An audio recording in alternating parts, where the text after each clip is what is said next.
Good morning and welcome. My name is Abby Haynes-Smith, and I'm the Program Manager of the Biological Medicine Network at the Marion Institute, a nonprofit organization. Founded in 1993, the Marion Institute is an umbrella organization that houses 4 local programs.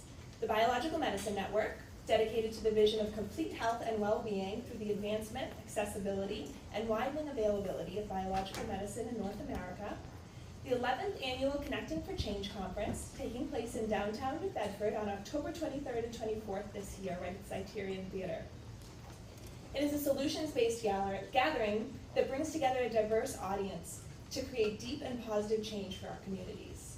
Grow Education is an edible school garden program in New Bedford elementary schools, and Round the Bend Farm is a working farm and learning center in South Dartmouth. The Marion Institute also serves as fiscal sponsor to a number of projects globally. It's my honor to welcome you today to Inflammation in Women's Health, our first Connector Series event, an initiative to connect Marion Institute programs, conference topics, and local interest and ideas into a workshop and lecture series throughout the year. We're deeply thankful to our presenters, Dr. John McGonigle, Dr. Athena Giovannis, Pamela Farrow, Raman Prasad, and Hannah Jacobson-Hardy. Our generous sponsor, Down to Earth Natural Food Store, located right here in New Bedford at 751 Kempton Street, the New Bedford Public High School for filming the presentations, the Greater New Bedford Community Health Center for hosting us in this beautiful space, and Bristol Community College for the use of an additional workshop space just around the corner. Michael and Margie Baldwin, the co-founders of the Marion Institute, and my Marion Institute teammates who are here today for their assistance and support: Brooke Baptiste, who's the Connecting for Change Conference Manager, Robin Branco-Fournier, Development Director, Barbara Christian, Patient Coordinator, Diana Painter, Connecting for Change Program Coordinator, and Disa Van der Hoven, Round the Bend Farm Director. We also have 2 wonderful volunteers here helping us today, Emily Johns and Mary Cabral, so we're very thankful for their help as well. A quick housekeeping note: the restrooms are located to the left, across from the elevators, and they're actually 4 individual stalls, so there are 2 in the front and 2 around the corner. There are also refreshments in the back of the room. I'd ask that you please turn your cell phones on silent to respect our presenters. We're honored today to have Dr. John McGonigle present our keynote speech, Inflammation, a Woman's Health Approach. Dr. McGonigle is a board-certified physician practicing family medicine in Providence, Rhode Island. He is one of only a handful of holistic primary care practitioners in southeastern New England and uses both conventional and holistic strategies for treating illness and enhancing well-being. Our relationship with Dr. McGonigle was the catalyst for this event, and we're extremely grateful to have him in our network and to collaborate to increase accessibility to this essential approach to healing in our area. It's with great pleasure that I present to you Dr. John McGonigle.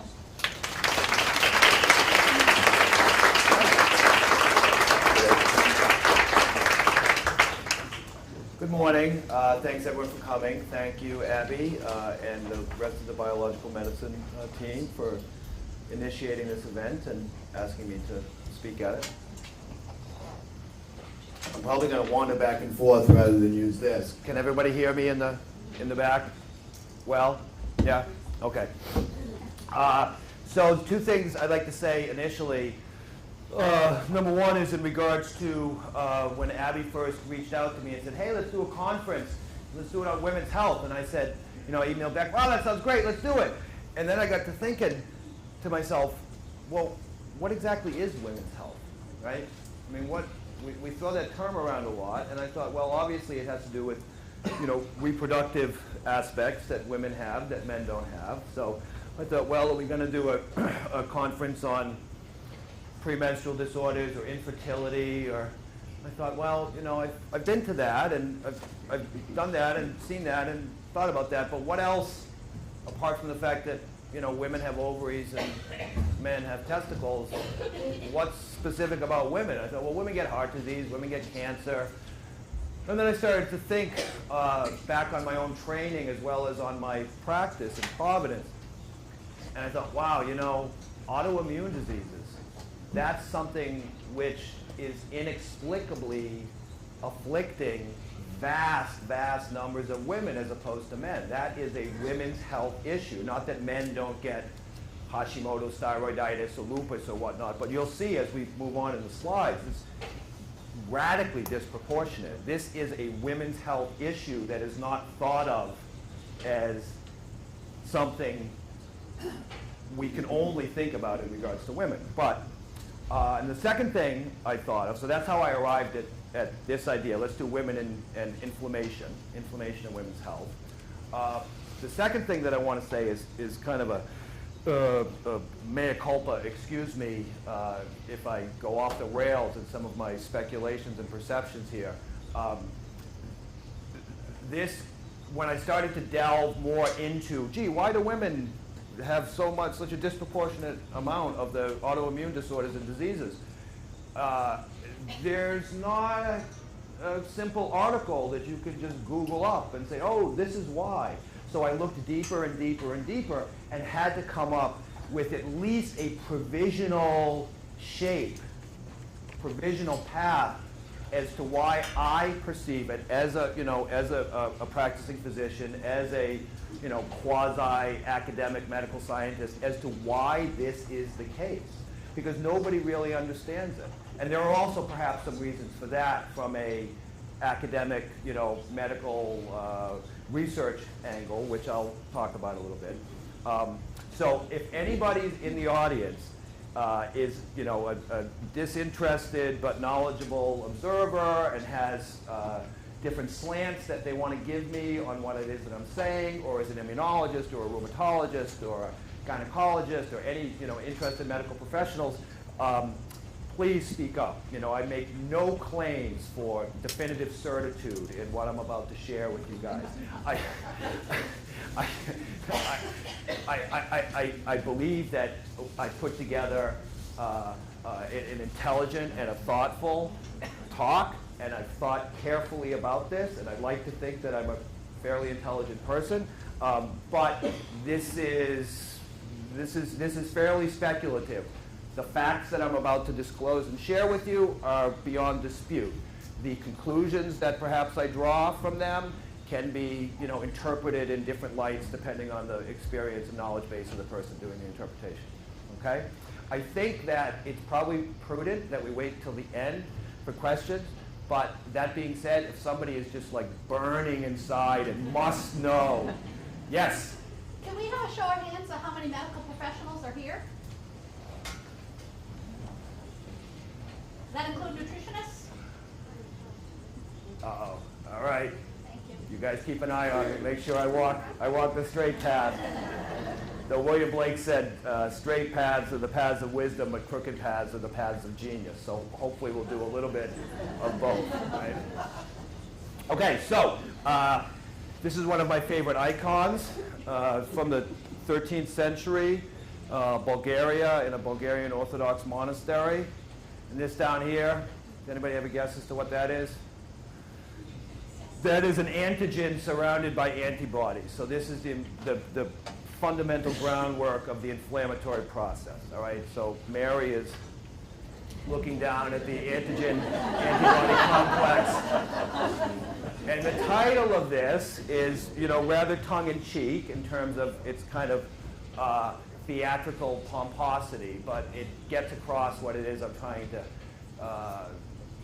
frame this talk as: autoimmunogenicity and the female of the species, or this is what autoimmune disease is, right? Why do women turn on themselves? Okay? Well, let's see if this works.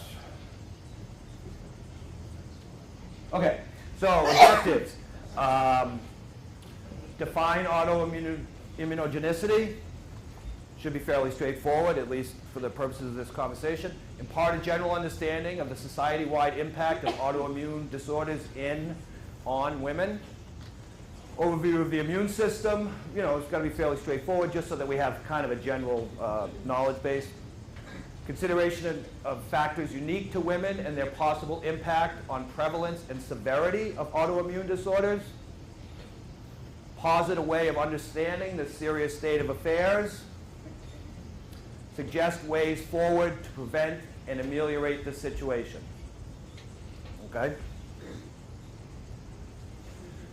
So here's just a general overview of the immune system. Again, apologies to any immunologists in the audience because this is rather crude. The immune system, Freeman Dyson, the great physicist at Princeton at the Institute for Advanced Studies, said that the three most complicated things in the universe are, number one is probably the universe itself, number two is human consciousness, and number three is the immune system. So anything that you find about the immune system, you can find the exact opposite too. With different antibodies and different cytokines, which are inflammatory molecules, will do different things in different situations at different times. It's completely bewildering. However, basically, this is what happens.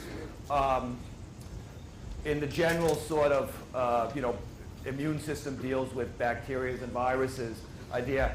You have the microorganism, the bacteria, the virus, or whatnot. Dendritic cells in the surface areas of the skin and the lungs and the sinuses and the GI tract and whatnot. They sort of get it, they break it down. The macrophages, which are sort of the foot soldiers of the immune system, they break stuff apart. They get fragments of the bacteria or the virus. They present it to these other cells, these T cells. T cells, these are natural killer cells. They also sort of go around and clean up people who aren't supposed to be where they're supposed to be. Then the T cells communicate with each other. They communicate with B cells. They make antibodies. That's where you get the cell-mediated immunity over here. You have the T cells getting presented with antigens, B lymphocytes, again through presentation of foreign proteins, which I will refer to more frequently as other as we move forward in the talk. Antibodies are made by B cells, T cells bring in inflammation. So there's this, the fundamental point that I want to make here is something is investigated, right? I was just talking with my friend Dr. Giovannis this morning about children and getting sick, and that's why little kids, when they run fevers, that we would all be in the ER, 104, 105, even 106. It's not that uncommon in little kids because little kids have not, their immune systems have not seen, these guys. So every time something comes in from the outside that is perceived as, well, maybe this isn't supposed to be here, the whole immune system rushes up and grabs it and beats it up and punches it and kills it and makes fever and stuff like that. And then it says, oh, okay, all right, now we've seen it, now we've done that, we've made antibodies, we've generated B cells, T cells. So there's this molecular memory that goes on. Then when you maybe encounter the same virus, like my friend Athena did this morning, and her daughter, her body saw it 34 years ago. So it says, oh, okay, I've seen that, done that, let's just release, some of these antibodies. Okay? You don't remember any of that either. It's just a general sense of something comes in, immune system rushes up, there's the first pummel, and then there's the antibodies, and so then there's this memory, right?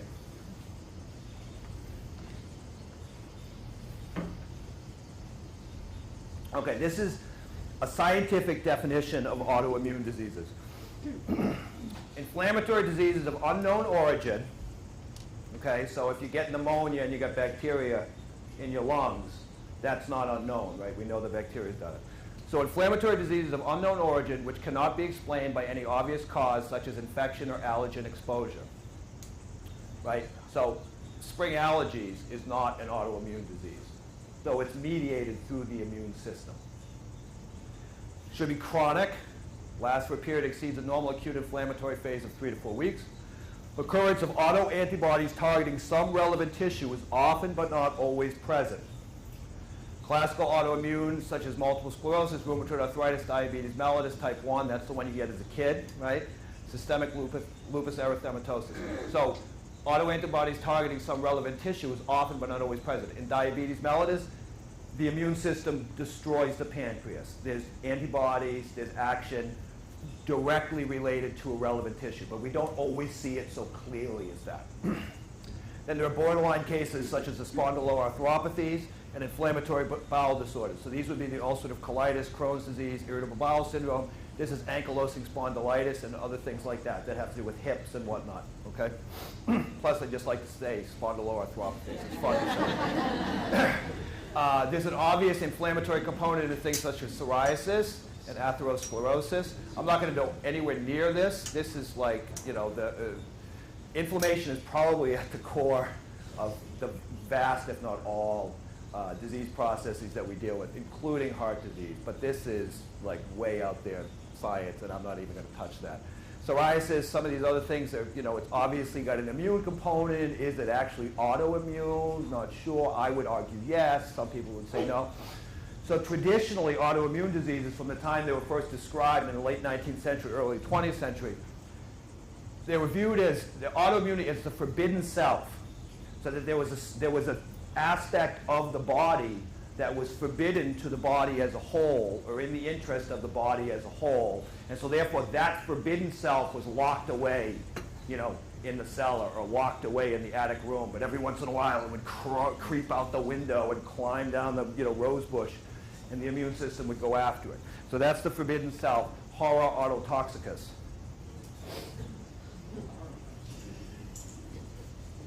This is a less scientific definition, i.e. this is my definition. A condition where liminal is a borderland, border space, you know, between fields, between, you know, countries, is that area, who's supposed to be there, who's not supposed to be there. Condition where liminal space between self and other becomes unclear and potentially deranged under the pressure of threat, not threat. Think again about the little, you know, 6-month-old baby. How does the immune system, which is responsible for negotiating and keeping the peace between self and non-self, how does it identify between mother's milk, cat hair, and anthrax? These things don't come with labels. They don't, right? Even the mother's milk is coming from the mother, but the baby's got like a chromosome from each parent. So even there is kind of like equivocal. So this immune system, that's why, you know, people say the immune system is so complex. It has to distinguish between the outside and the inside world. Well, any of us, when we get to a certain age, we realize the distinctions between the outside and the inside world are not that clear, right? Whether in personal relationships, physical relationships, mental, psychological, societal, individual, right? This is a vast, vast topic. That which is self, this is in autoimmune conditions, that which is self is seen as a threat and is attacked or suppressed. Frequently, there is a concomitant underreaction on the part of the immune system to commonly encountered other pathogens. A lot of people with autoimmune diseases don't get a lot of colds. Their immune system is not hyperactive. That's why I use the term deranged. It's reacting where it shouldn't be reacting, i.e. its own thyroid gland. But then it gets like a virus and it's not reacting. It's like laying around, not doing, you know, what it's supposed to do. That's, again, why I use the term deranged, because it's both over and underactive. This deranged space is mediated by the immune system, okay, and expresses itself in a chronic state of inflammation and insufficient self-repair. Inflammation is necessary for life, but then you're supposed to come in afterwards and repair. So again, it's a twofold process. Autoimmune triggers are manifold. Rare is the clear etiology, the clear cause. Effects of the autoimmune diathesis, which is another word for ecology or ecosystem. Effects of the autoimmune diathesis manifest on the cellular, organ system, emotional, psychological, spiritual, and community levels.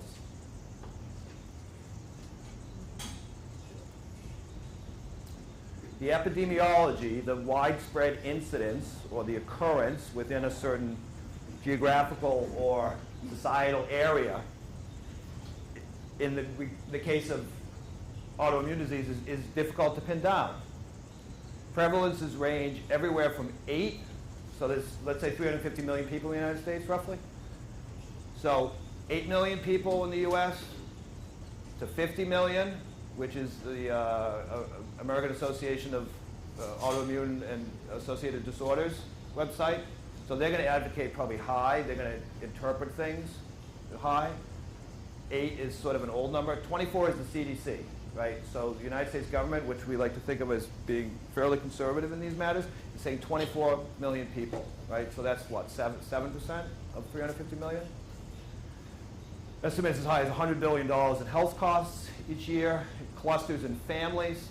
Responsibility, this is what makes it hard to research it and really understand it, apart from the fact that it's extraordinarily complex. Responsibility for diagnosing and treating these conditions is scattered across the organ system model of conventional medicine. Therefore, it's difficult to track, treat, coordinate, prevent.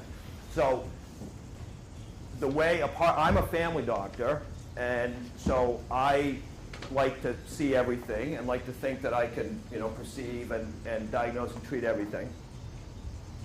But family doctors are a little crazy.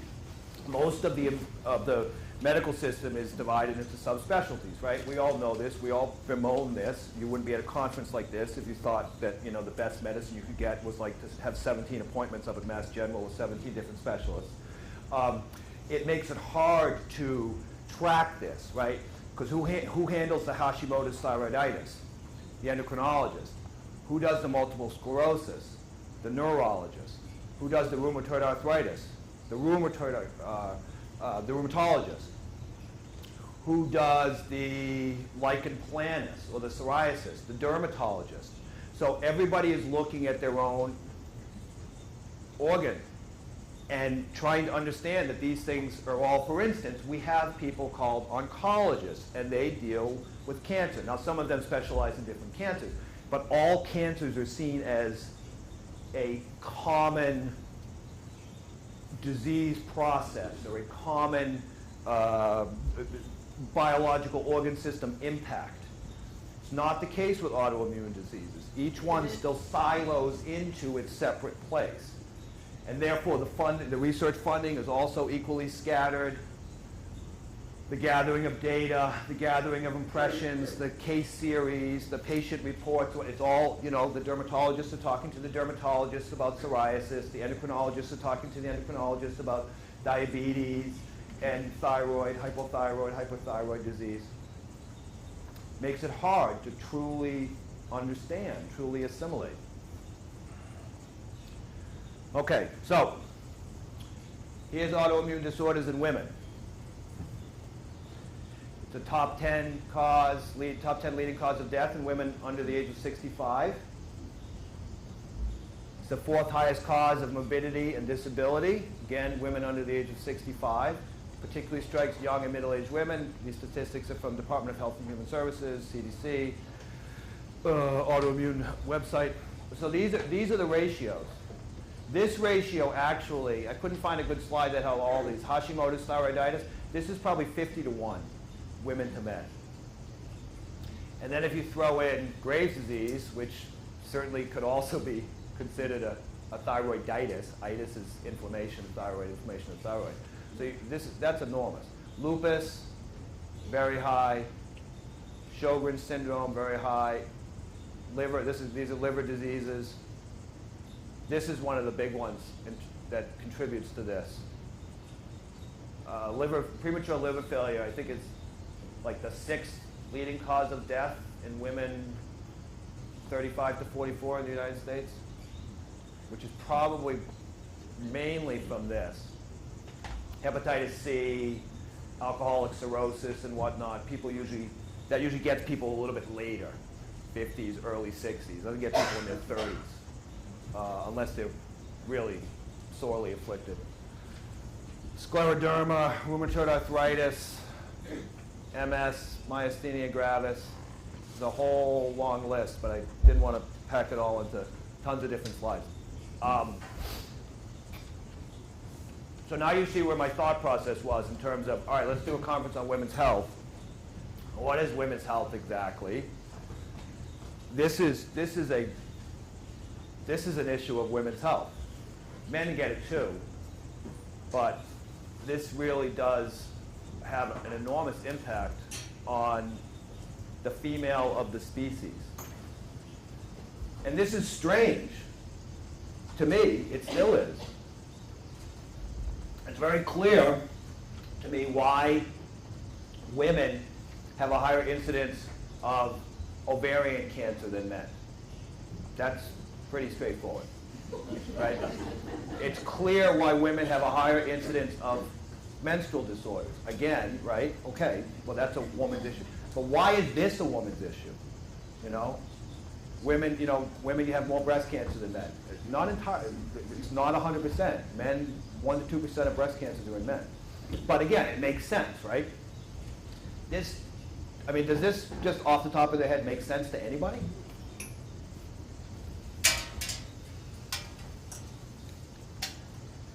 It's odd. It's of note, right? And oftentimes that's when it's like when I teach medical students and I teach them how to listen to the heart. And the first thing you have to do, learning to listen to the heart, you have to find the first beat, the systolic, the boom, and then you have to find the second beat, the boom, boom, boom, the diastolic. Then what you do, because you can't hear a murmur right off the bat, you have to find the two, and then you have to find the space in between. You have to find the silence in between, which isn't very large. Boom, boom, boom, boom, boom, boom. Right? There's not a lot of silence there. And before you can tell whether or not there's a murmur, you have to just sort of allow it to wash over you through your stethoscope and perceive if there's a disturbance in the field. Because if there's a disturbance in the field, you can't quite identify it, you don't know what it is exactly, you're still going to try to investigate it, but you know that there's a place that you should look. Well, this is a place that we should look, right? And I'm going to set forth some ideas here. Hopefully you'll find stimulating and somewhat coherent. But this is a disturbance in the field. This is not logical, right? But it's a fact. This is real, but you know, no amount of biochemistry textbooks is going to tell us why this is so. So this is here for a little comic relief since I'm laying some pretty heavy stuff on everybody. Some results, inconsistent, inconclusive, and or downright amusing. So in my research, female predominance of autoimmune thyroiditis was initially observed in obese strain chickens. However, it now appears that there is no significant sex difference in susceptibility. The fact that they didn't call them obese chickens or chickens that are obese. They were called obese strain chickens. You just gotta love scientists sometimes. They can be so tone deaf. They're just like, all right, get the obese strain chickens, you know. All right. So, the female immune system. Let's go there. Let's see if there's any clues there. Well. It is a downright ninja. It is a more vigorous, and so remember that slide, that pretty slide with the immune system stuff, right? More vigorous innate humoral and cell-mediated responses.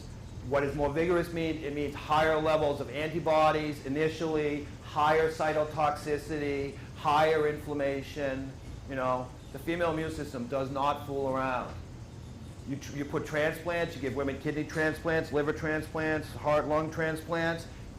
Boom, they reject it. That is other. I don't want that. Get it out really fast. They need higher doses of prednisone, Cellcept. You've got to really suppress a woman's immune system if you want to put a foreign organ inside of her body. You have to with men too, but you really got to like push that immune system down with women, because that female immune system is really powerful. Certain tumors, because remember the immune system, I mean I didn't get into this in the first slide because it's introducing too much complexity, but the immune system mediates self and other, not only externally but internally, right? Those cells start to act weird, they start to get cancerous, it's not acting like the other cells, it's not expressing the same proteins and ligands on its cell surface. So this is, in laboratory studies, they find that there are certain tumors that the female immune system really, you know, too sweet, does away with. Experimentally induced tumors, higher rates of regression. female immune system more virulent, more powerful, more deadly to parasites, bacteria, viruses. A lot of this is basic science, basic lab work, basic bench work. They've demonstrated this again and again. This probably in our very privileged community and country is not so entirely the case, but up until fairly recently, right, longer lifespan due in part to more aggressive immunocompetence. You look at death rates in the United States, men and women, and you'll find the pneumonias, the sepsis, which is a bloodborne bacterial infection. Those rates will be higher and higher percentages in men in their 50s, 60s, 70s than in women. The woman's immune system, very, very, very powerful. This is just the basic, again, kind of like the immune system. Remember, we've got the brain, we've got the hypothalamus, we've got the pituitary gland, LH, FSH, prolactin, another thing. These are all the sort of menstrual cycle hormones. Progesterone is green. It goes up after ovulation. Estrogen beforehand. This is probably, a lot of people in here probably are familiar with the ideas of estrogen dominance, skewed estrogen-progesterone ratios, right? So estrogen is preparing the decidua of the uterus for implantation. There's a lot of breakdown. There's a lot of angiogenesis, which is new blood cell growth. All that stuff happens. Again, like I said, you need inflammation for growth, right? So in order to create new blood arteries and capillaries to potentially, feed a placenta in a uterus, you have to have a lot of inflammation. You have to have a lot of breakdown, right? So that you can build up behind it. It's not like these things just happen. Like, ooh, there's blood cells. Ooh, like everything that happens in a body. I say this to my patients a lot. Everything that happens in a body, like, happens. It does it. The illustration that I best like to use is sleep. When people are really exhausted, they can't sleep well because they don't have the energy to sleep. Because you need energy to sleep. Sleep is like every other thing that you do. It's like walking. It's something you perform. So the performance in terms of, for this simple illustration of the uterine cavity, is the estrogen, a lot of inflammation. Then progesterone comes in. Progesterone is, in some extent, anti-inflammatory hormone. Okay, so this is just to get us thinking about estrogen, progesterone, things like that. I'm not going to talk about the menstrual cycle per se. Right, estrogen and immune function. Stimulates a lot of those immune cells. Alters the Th1, Th2 helper suppressor ratios. This, is of prime interest in a lot of complementary alternative integrative biological medicines. Again, nothing is that simple. It's not like Th1 is the helper and that helps make antibodies and attack, and the Th2 calms everything down. They switch back and forth or all, but it's a general sort of good enough for government work idea. It alters this ratio to the pro-inflammatory 1 and away from the modifying inflammatory 2. Stimulates production of inflammatory cytokines, downregulates apoptotic pathways. Now, apoptosis is a very, very interesting, very interesting aspect of cellular and molecular biology. Cells, in order to grow, organs in order to grow, the older cells have to die. And what they do is it's sometimes been called self-programmed cell death. What they do is they reach the end of their life, their span, their, division, growth, maturity, function, senescence, death. They actually implode themselves. They say thank you, and they step off the stage, right? That's what a cancer cell is, frankly, which is a whole other issue. Maybe we'll do it next year's conference. A cancer cell is simply a cell that has stepped out of this pathway, and it just doesn't want to take a graceful bow and leave. There's nothing like evil about a cancer cell. It's actually in many ways the the ideal American cell because it wants to stay young forever.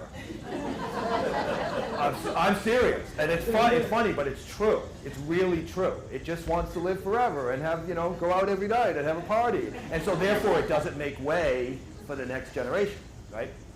This is a particularly American problem. But what estrogen does is it downregulates these pathways, which means that cells which probably shouldn't be floating around doing their thing anymore are still floating around and doing their thing, okay? Again, this is the complexity of it. It makes sense, right? If estrogen is very much involved in preparing the uterine lining and the uterine cavity for the possible reception, inception, conception of new life, you don't want to be like telling everybody, all right, get out, party's over, because the party's just started, right? So again, these things make sense. It's just whether or not, they follow in the riverbed that they should be following in, or whether they spill over the banks. As an illustration of the impact of estrogen on autoimmune diseases, very elegant study was done back in the early 80s.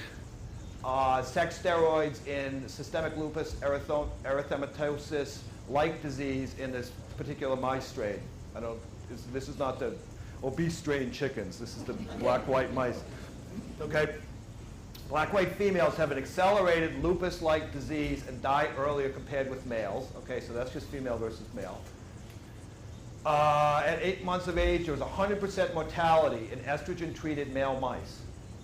Okay, so you just give those little mice. We better hope the mice aren't in charge in the afterlife, because the rodents have been tortured for 100 years.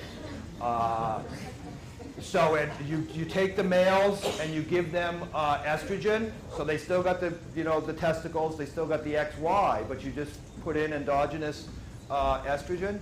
100% mortality at 8 months. While in those male mice that were treated with testosterone, only 10% mortality.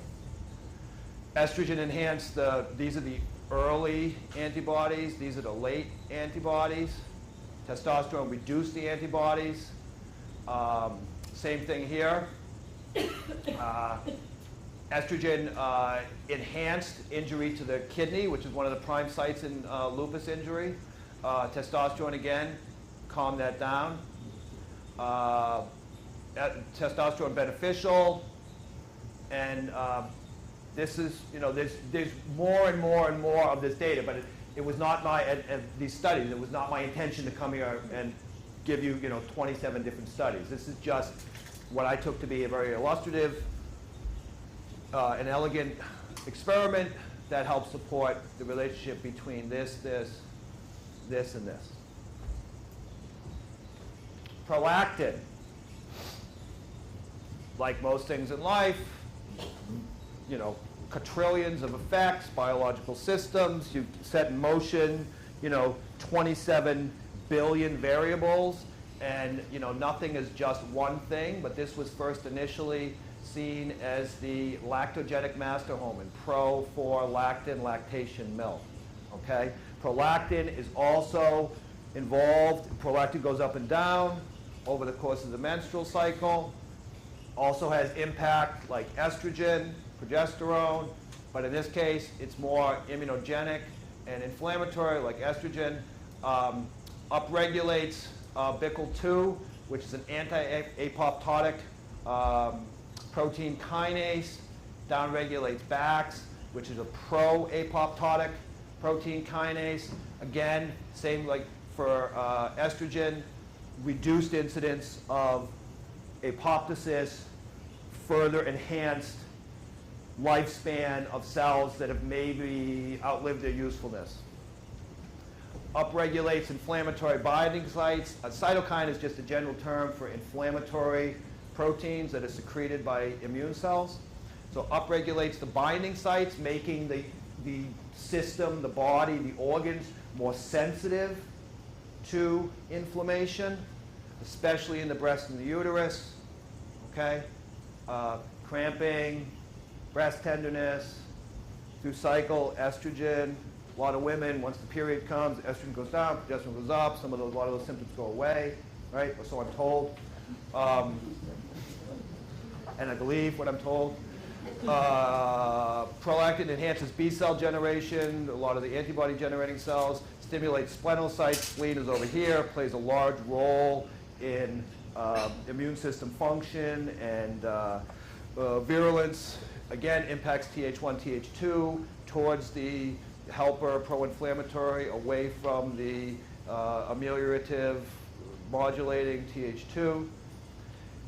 These are two really, really inflammatory cytokines, interleukin-6, interferon gamma, decreased IL-2, which tends to be more of a Th2 thing. Again, the point being, women have a lot more estrogen than I do in my body, a lot more prolactin than I do in my body, especially, again, we go back to when does autoimmune disease particularly strike?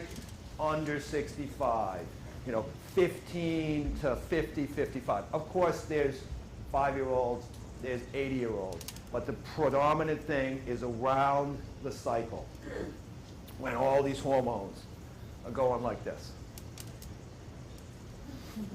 So women, this is the answer, right?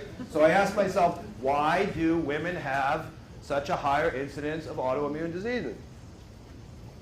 It's because of their immune systems.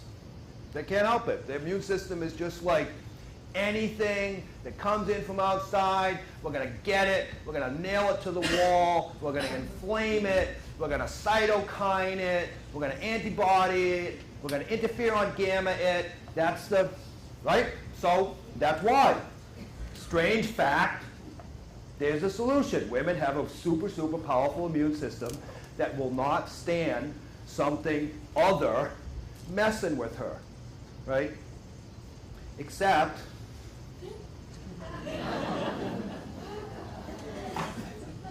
that conclusion is not quite what it appears. Because women have this immune system that just goes, all shining on everything, the shining on everything, right? Will not brook any intrusion across her borderland, but women allow other animals to grow inside of them. Right? So they're gonna, the immune system's gonna freak out because there's like a cat hair or something. We're not gonna allow that because we got this super powerful immune system, but we're gonna let literally a 8-pound animal grow inside of us. You guys, not me. We're gonna, seriously? How does that make sense? How does that make sense? How is there this incredibly superpowered immune system, but it doesn't, completely attack and destroy this? This is completely, to me, I will say, this is strikingly paradoxical. And then for those of you who were, since we're defining terms here, this is another nice little definition I took from a paper. In case you were wondering, an embryo is a mating product of histo-incompatible individuals in an outbred population. Okay? So write this down, because I'm not sure all of you have this quite, figured out. We scientists have, really lasered in on what's essential. And in a lot of research in the basic sciences, immunology, obstetrics, embryology, the fetal-placental, so here's the head, by the way, MRI, baby. The fetal-placental entity has been compared with a graft, a tumor, or a parasite. It frequently is, because nobody can make real sense out of it. And we talked about the female immune system and how it deals with grafts, tumors, and parasites. Right? So, as I thought about this, and as I looked into this and researched this, I'm stuck with 3 facts.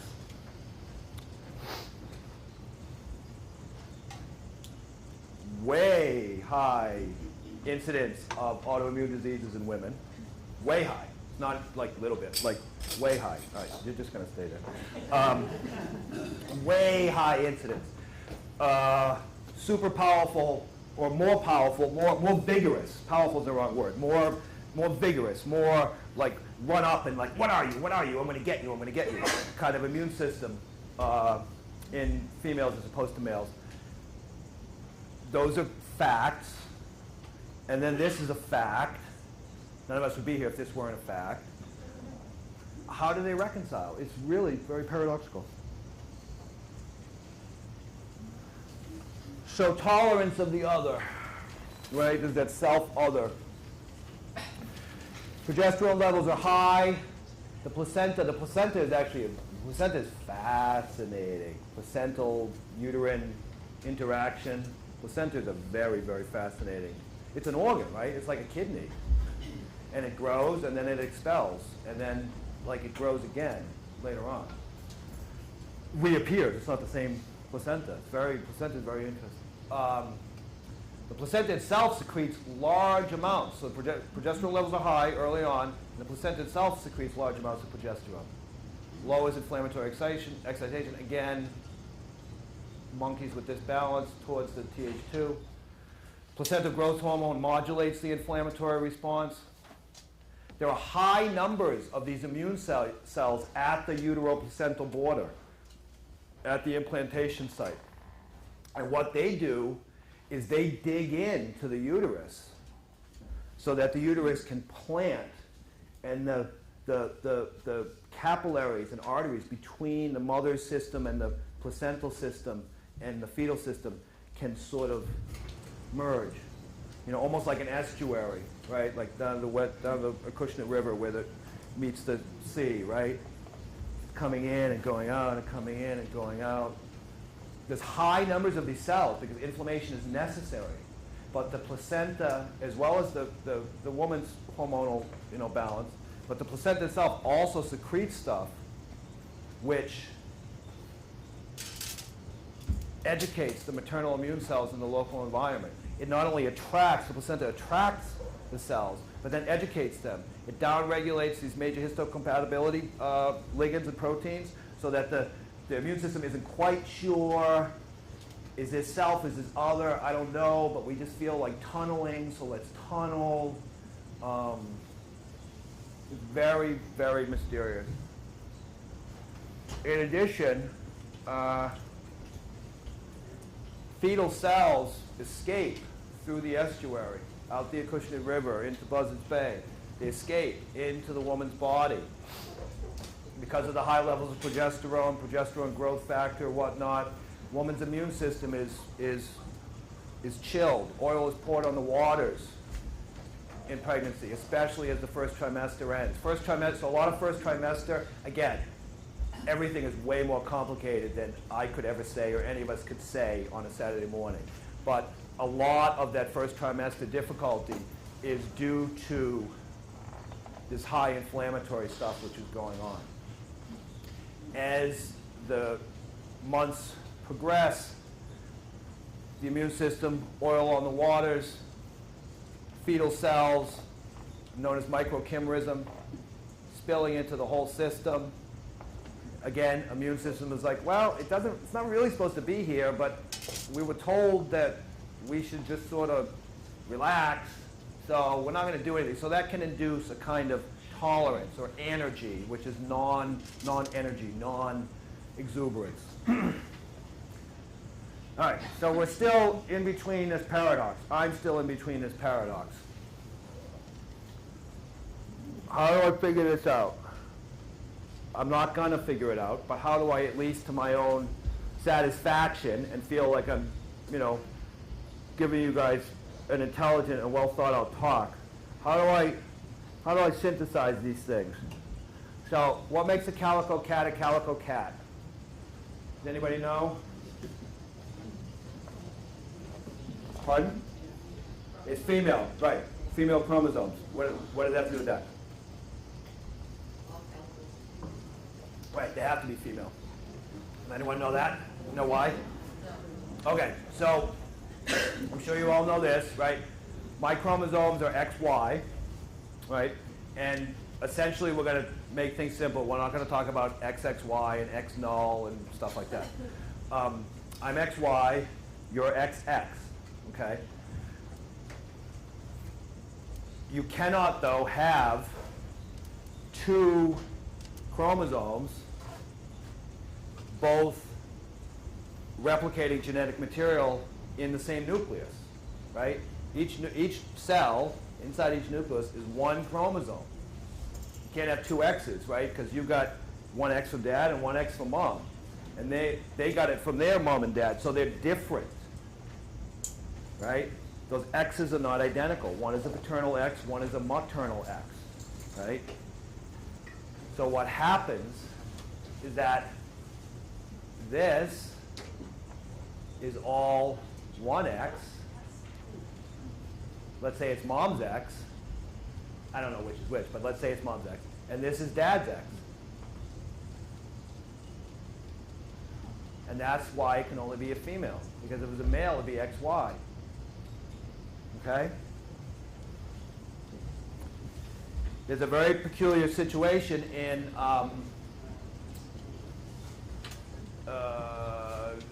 dermatology, known as the lines of Blasco, which I'd never even heard about until I started researching this. So they go like this. These are not the dermatomes that people get herpes zoster in. They're also, neurodermatologic dermatomes. These are the lines that are, and they're in women. These are the lines that develop out of early childhood, early embryology, early embryological growth. So what happens at about the 16 or 24 stage, the blastula stage in early embryology, in a female, in an XX, is each of those cells makes the decision to inactivate one of its X's.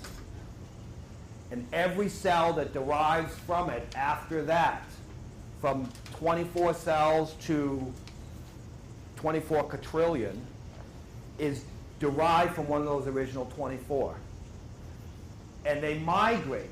The ectodermal cells, the skin surface cells, migrate, and they end up in these lines. And so that's why you can get in lichenoid eruptions, linear scleroderma, you can get these lines of eruption because it's following one or the other X.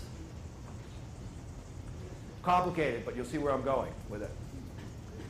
So here's the cell. This is a good picture of it. This is too. So where's the other X? This was only discovered like in the 60s and 70s and only proven fairly recently, in geological time. There's the inactivated X. It's called a bar body after Murray Barr up in Canada, who discovered it. This is known as the lion hypothesis. So bar bodies, the other inside. So here in the nucleus, here's mom, right? She's doing it, I mean maternal. She's doing her maternal stuff, right? And then here's the forbidden self. Here's the horror autotoxicus. Early embryologic occurrence occurs stochastically, which means randomly. Some genes escape inactivation both temporally and spatially. I just put this in here because even though this thing is inactivated, apparently it's active 10 to 20% of the time, sometimes depending, Tuesday, Wednesday, Thursday. We keep trying to come at these things with like, this is this and this is biological. It's just way too complicated, okay? Way too, nothing is ever anything clearly. All right, so bar bodies, the other inside. How can this happen? Well, it can happen in this way, right? Say we get a skew, stochastically, statistically, should be roughly 50-50, right? You got 24 cells, they inactivate randomly. We think it's random. God only knows how it actually happens, but so you should probably get 50-50, 42, 48, 52, 47, 53, right? Because it's random. You flip a coin 100 times, right? However, if you flip a coin 100 times, you do it often enough, you're going to get some like 90-10s, 80-20s, head tails. You're not always going to get 50-50, right? Because each time you flip it, it's possible anew that you could get the head or the tail. It doesn't matter what you got before. It doesn't matter what you're going to get next, right? So there are skews that are greater than 50-50. There's a high degree of skewing in Turners and Klinefelters. both very vulnerable to autoimmune diseases. X skewing helps explain 70% discordance in SL lupus in monozygotic twins, right? If they're monozygotic twins and they have, one of them has lupus, the other one should too, right? Because they're identical. But they don't. 70% discordance.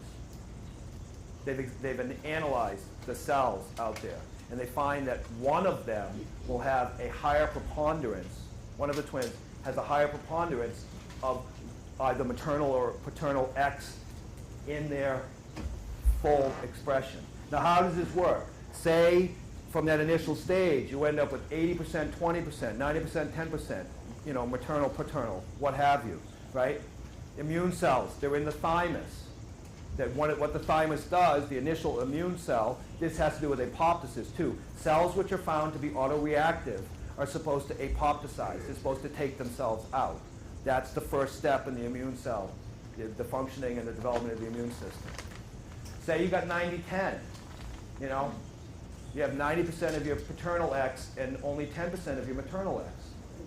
Well, what are those cells going to see in the thymus? They're going to see all paternal. They're going to see all that 90% because there's only 10% expression of the other one.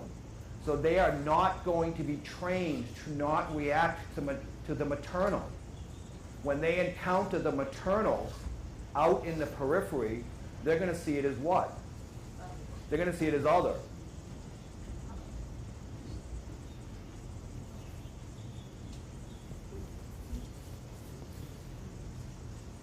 Autoimmunity, right?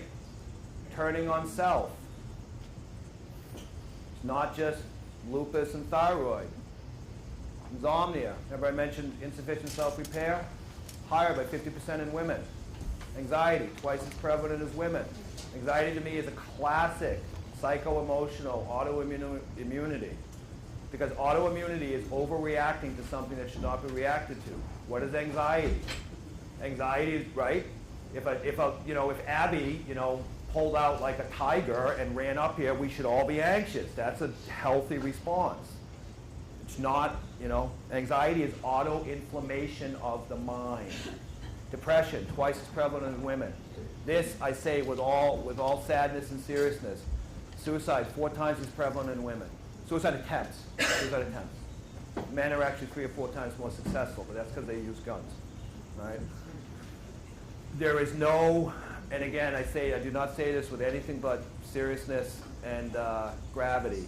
There is no greater autoimmune attack than that, right? So autoimmunity, right? Auto attack. Self-other confusion. Vigorous immune system, but making way for like raccoon to grow in your uterus. This is a very confusing situation to be in.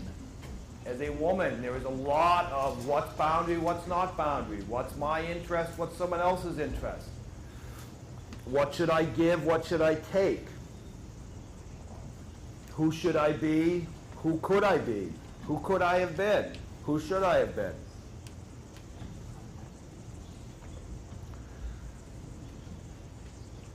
So this is both genetic, biochemical, molecular biological, social, theoretical, struggling in the gap between self and other, expectation and desire. Again, go back to the bar bodies, go back to the self within the horror autotoxicus, the forbidden self, the powerful immune system, yet accepting of the fetus. To have everything to say, this is from Marina Tsvetaeva, one of my favorite poets, Russian poet from the early 20th century. To have everything to say and to keep your lips clenched, everything to give and not to extend your hand. Which is more difficult, to hold a horse back or to let it run? And, given that we are the horse held back, which is harder, to be restrained or to allow our strength free rein? To breathe or not? Do you remember the children's game where all of the honor went to the one who remained in the chest the longest, suffocating? A cruel game.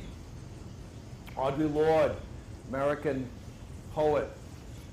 I write for those women who do not speak, for those who do not have a voice, because they were so terrified, because we are taught to respect fear more than ourselves. We've been taught that silence would save us, but it won't. I don't pretend to be an expert on feminist theory, and as a man, I don't pretend to have any special inside track insight into what it is to be a woman.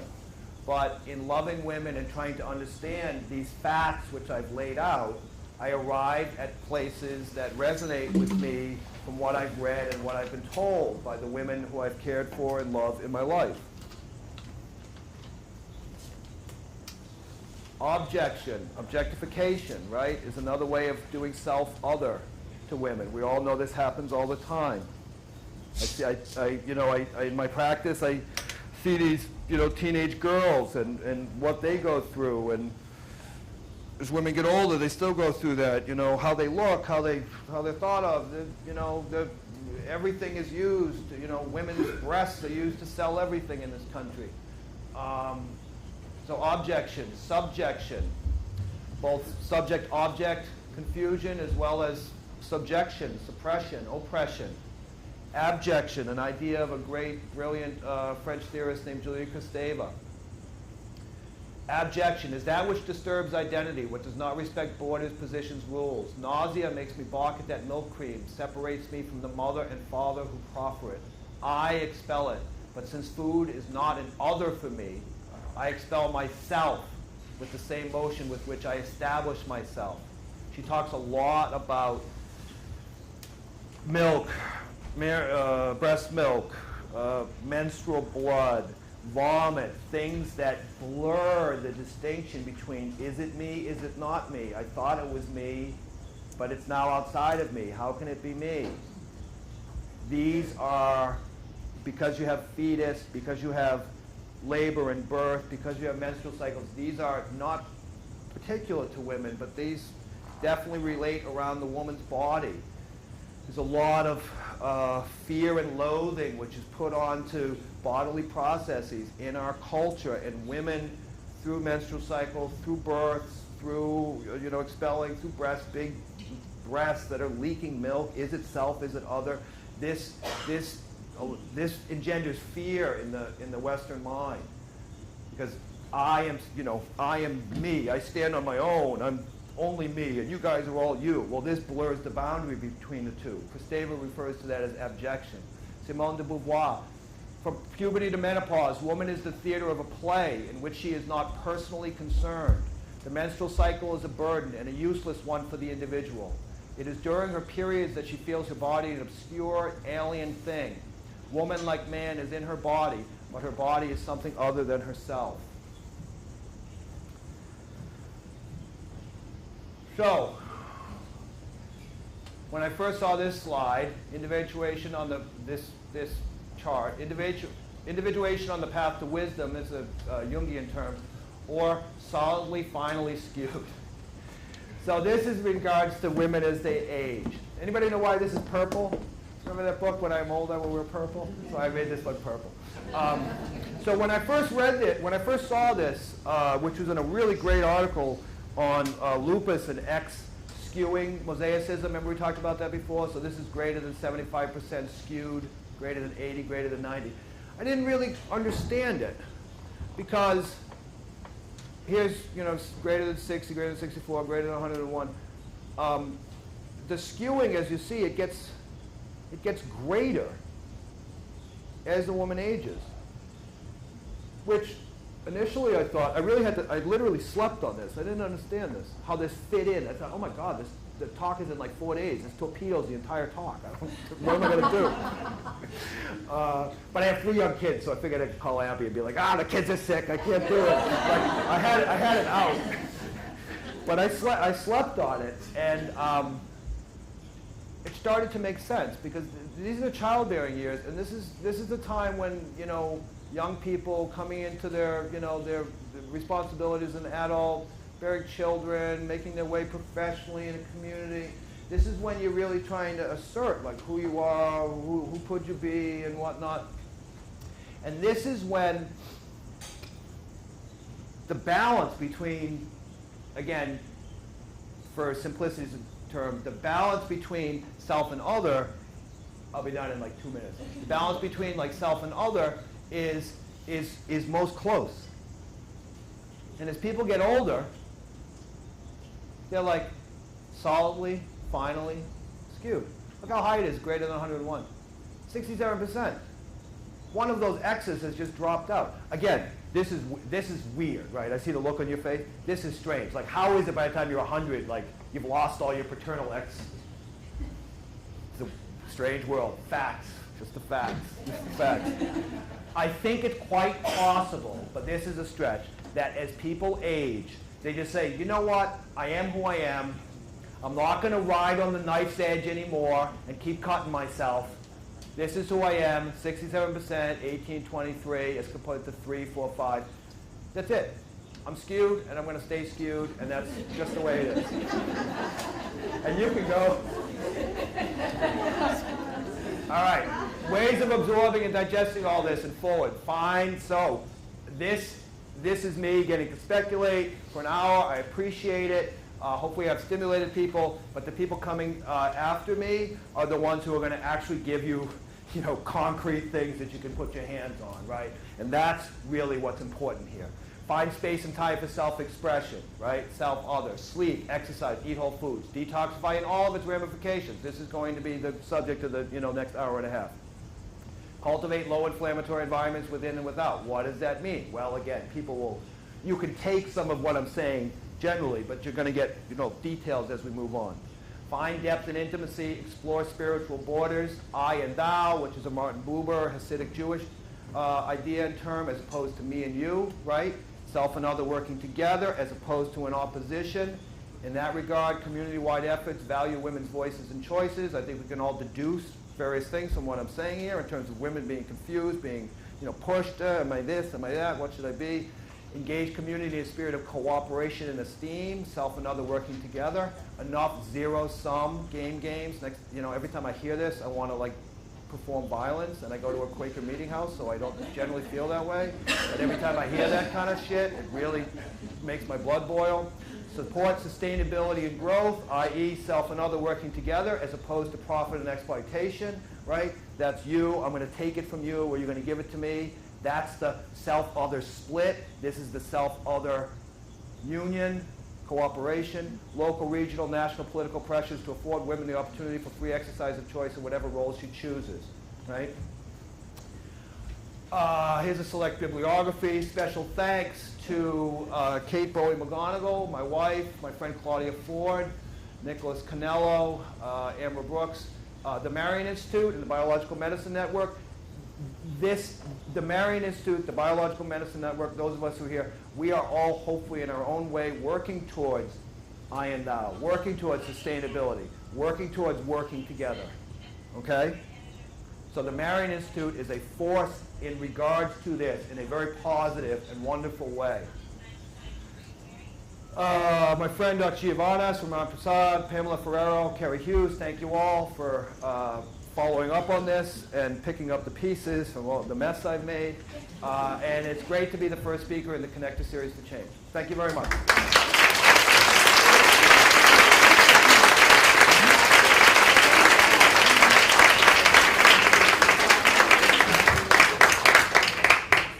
Okay, I think we have time for questions. We have about 15 minutes for a question and answer period. And John, if you wouldn't mind repeating the question after it's asked, just so that those individuals watching it on YouTube later are able to hear both the question and the answer. Yes, sir. I just have a couple comments. I was wondering about if you looked at other data, for instance, in female versions of the non-population in the world, and what that might show. And the other information that might be interesting to me was data on the United States. How about other parts of the world where there may be some differences in stress, diet, and whatnot, and how that came to those statistics? Maybe it's not 10 to 1, maybe it's 3 to 1. Right. So the questions were, there are two excellent questions. One was if I looked at data in, for instance, nuns, women who are virgins, and if I looked at other places in the world to see whether or not stress, environment, diet, nutrition had both a positive or a negative impact on the incidence and the severity of these diseases. I did not. It's too large a topic, too small amount of time. Some of that data is actually taken from the Nordic countries, but I'd be more interested in places like, Botswana or Southeast Asia. It's an excellent question. I did not look into. What I will say is that the population who suffers most catastrophically from autoimmune diseases in the United States is African American women. When they get it, it is like a catastrophe. So that's an excellent question. I'm sorry, it was just too vast. Yes. Rheumatoid arthritis is always mentioned as autoimmune, but not osteoarthritis. Why? So rheumatoid arthritis is always mentioned as autoimmune, but not osteoarthritis. Osteoarthritis seems to be a normal concomitant of the aging process, and it just ends up being sort of, in some ways I think of, how your skin, as you get older, it's one of the things I notice as I get older, my skin gets drier, and there's just less, lubrication in the joints, and so therefore there's more strain, which can cause low-grade inflammation. Rheumatoid arthritis causes like big swollen joints. You could put a needle in there, you could pull some fluid out, you could look at it in a microscope, and you can find all these autoantibodies. So it's very clearly. Now it raises an interest, is aging in itself an autoimmune thing, right? It's an interesting question, but that's the scientific distinction we make between those two. Yes? I just wanted to comment and say thank you very much for bringing to our attention the fact that women's voices and finding our voice in ourselves is so very important in healing ourselves. And as someone who does mind-body spirit work as a physical therapist, we have found a direct correlation between what goes on in the thyroid and what goes on with women's voices. And in that work, have actually found major changes in women's bodies, and I really appreciate bringing that to our attention. That's great. You're very welcome. You're very welcome. Yeah, it's put forward far too often as like, well, we should be fair about it. Let's let the women have their say. Women are people too, but it has more ramifications than just like, are you on the board or not? That's a way of actually taking momentum away from it, as far as I'm concerned. Question? Yes. One of the things you said early on that intrigued me was women have this vigorous autoimmune response, but then their body is sort of sleeping on the job for other attacks that might come along. Does that add to the early death for people that have autoimmune problems, and or is it an addition to being able to tolerate pain? So the question was the vigorous early immune response on behalf of women, but then sleeping on the job when other things like viruses and colds come along, and whether or not that contributes to early death. It's probably more the autoimmune thing, but again, the whole thing probably drives it, right? Again, it's the complexity of things. If you've got an autoimmune condition and you're laying down on the job for the virus that comes through, you're probably not dealing with the virus in an effective, quick, clean way. And so the virus adds sort of a low-grade inflammation, which increases the autoimmune long-grade inflammation. And if this happens over and over again, you follow? Yeah, so you might not even ever pick up the viral infection because the autoimmune response is going and going. That's in some ways what happens. Yeah, it's mind-blowing topic. Yes? Why is there so much autoimmune disease now when in our parents' and our grandparents' generation we never even heard about these Right.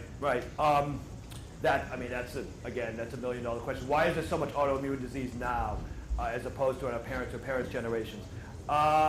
We see it all over, right? Because again, take it as a psycho-emotional thing. We see it in kids, right? We see asthma, we see ADD, ADHD. Autism is a very special case of like, screw this self-other thing. I'm not even dealing with other.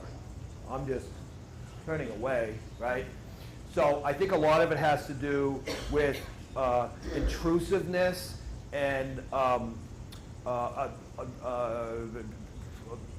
aggressions across boundaries. So By which I mean, there's the hygiene hypothesis, which is that as the society becomes cleaner and kids aren't running around with their, no shoes on and stuff like that, when the immune system sees a foreign antigen, it completely flips out and freaks out, whereas that wasn't the case years ago. Perhaps years ago, 2-3 generations ago, those people that had that like crazed, whacked out immune response, maybe they died from a parasite or something. Certainly 3 generations ago, if you had type 1 diabetes, you got diabetes at age 6, you weren't going to live to be 15, 16. So there's also medical treatments which have made it possible for people to live longer. There's also increased diagnostic abilities, and so we're able to diagnose these things more. So I think there's numerous examples for it. It's, again, another great question. I could spend the rest of my life. All of us in this room could spend the rest of our life trying to answer these questions, and we probably wouldn't reach the bottom. Yes. Is Alzheimer's with a higher prevalence in women? Do you also one that would be listed on your? I wouldn't list it technically, but I think it's in Alzheimer's, higher prevalence in women. Would that be one that I would list here? I wouldn't list it technically out of a sense of, some kind of obligation to being as scientific as I can within the bounds of also being completely out there. But there's a lot of speculation and good research, a lot of it being done at Brown actually, that is calling Alzheimer's diabetes type 3. And it does actually have to do with insulin resistance, glucose metabolism, and self-injurious cell death. So yeah, again, another complicated question because women live longer, but then what is aging? It's like, yes? About depression and anxiety and inflammation of the brain. Mm-hmm. Can you say a little bit more about that? So I said something about depression and anxiety being inflammation of the brain. I think in anxiety it's clearest, okay? And I wouldn't call it inflammation of the brain, right? Because if you're having a panic attack and you did a fast MRI on your brain, you definitely would see areas lighting up at a higher degree than normal and areas that probably shouldn't be. However, if you stuck a needle in the brain and pulled out a biopsy sample, I'm not sure you would see evidence of inflammation under the microscope. So I'm not necessarily going to say inflammation of the brain, but I would say inflammation of the psyche, inflammation of the mind, because the immune system is meant to respond to a threat, right? If my body gets attacked, so for instance, I had Lyme disease in medical school. I had the bullseye and the fever and everything. My immune system went into action. I had 104 fever, I was achy, I was sweating, I was like, right? Because that Lyme spirochete was a threat to my organismal integrity. Therefore, it was a proper response, okay? People who have really, really horrible seasonal allergies, and they're just like eyes and nose, that is an improper response of the immune system because, oak dander, it does not pose the same threat to my integrity as Lyme spirochetal sepsis, right? So one is a proper reaction, one is an improper reaction. Anxiety, we all get nervous, right? I was coming here this morning, driving, my palms were sweaty and stuff, but that's normal. I'm going to stand up in a room, I don't know, is it going to go well, is it not going to go well? So that's normal. But if you're not able to leave the house because you perceive that there's so many threatening things out there that they're going to get you, that's improperly employed nervousness. That's an anxiety disorder. That's the mind turning on itself and saying, threat, threat, threat, threat, when there is no threat, right? Somebody opens up that door and comes running at me with an axe, my heart rate goes up, my palms get sweaty. That's a proper response. So that's what I mean about it being an auto-inflammation of the mind. Yes? I know this is the work that you do personally, and I've had my own journey with autoimmune issues, and I've been allergist, dermatologist, all of these separate satellites, like you said.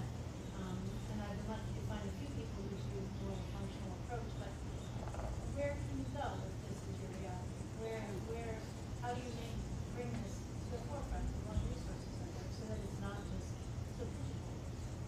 daughters have it too, and I'm trying to now explore how to help them, because one has an anaphylactic allergy, the other one has intestinal issues. Right.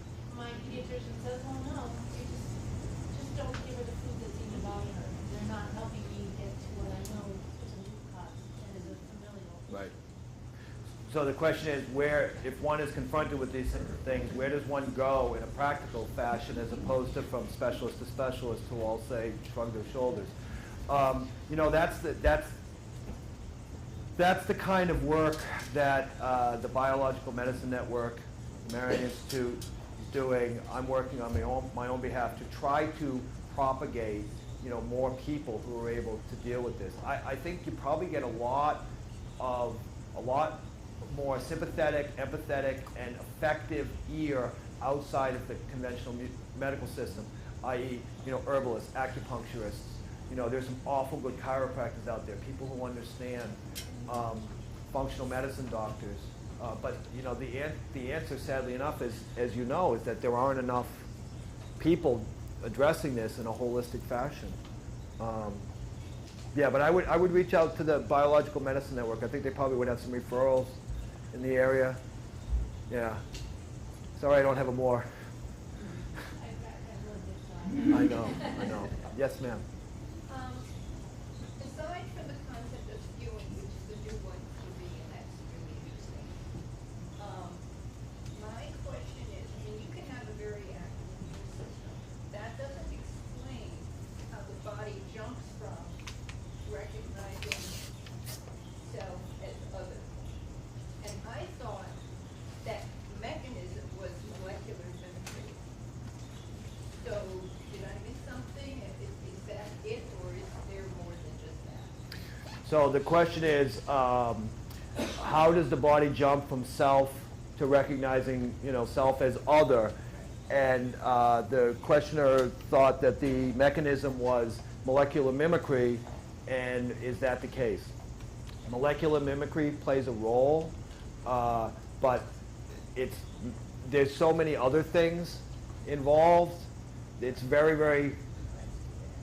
Yeah, I know, but that's why the people who are going to speak after, that's why the answer you have to go to is this large diet, bring in herbs, structural, you know, flow, movement. There is anything like this, anything that is more complex than, boop, yeah, broken leg, you got to put a screw in it. Anything more complicated than that does not have a, ooh, that's it. And our entire system is set up economically, intellectually, psychologically to find that one thing, which then can be, and everything's better. And it's, yeah, but molecular mimicry obviously plays a large role. There's no doubt, but it's not the linchpin. There is no linchpin, right? It's everything.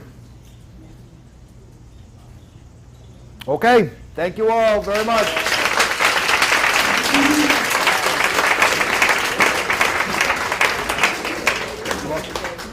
Sure. Hi everyone, I'm just going to say a couple words about workshops coming up. As you can see, there's so many great conversations that are being had around this topic. This is the first of our Connector Series event, and we hope to have many more like these. This spurred off from the Connecting for Change conference. I'm the manager of the Connecting for Change conference. Thank you. My name is Brooke Baptiste, and we wanted to connect people year-round. And so this is just one of the topics that's presented at Connecting for Change. It happens every October. This year will be the 23rd and 24th, right in downtown New Bedford. There's about 3,000 people that come from all over the world. So this is just a small sampling of what we offer. We have over 40 workshops at that event, over 8 keynote speakers. So we are a nonprofit organization, and we depend on donations to continue our work. I'm going to pull a little Vanna White right now. So today we are offering the Biological Medicine Network canvas bag with some goodies for people who make donations of $100 or more. And we also have some free books on the table over there, and more information on the Marion Institute at the registration table. So before we take our break, determine which workshop you will go to. Some are being recorded and we will have them up on our website. And this presentation was recorded, so we'll have it up on the website as well. And I will request that we get those slides so that we can distribute them to you. So a little information on where the workshops are located. Treating inflammation with herbal medicine, that will be right here in this room. They'll start at 11. An osteopath's approach to inflammation will be right across the hall. And then calming inflammation, changing the microbiome with a specific carbohydrate diet, that's in a building that's just right around the corner. We will lead a group of people. We'll meet in the hallway at 10 of. It's a 2-minute walk. It's beautiful outside. So that's right in BCC. So if you just meet at 10 of, we'll be out there to guide you. And feel free to refill your drinks, eat some fruit, make sure you talk to your neighbor and connect. Yes?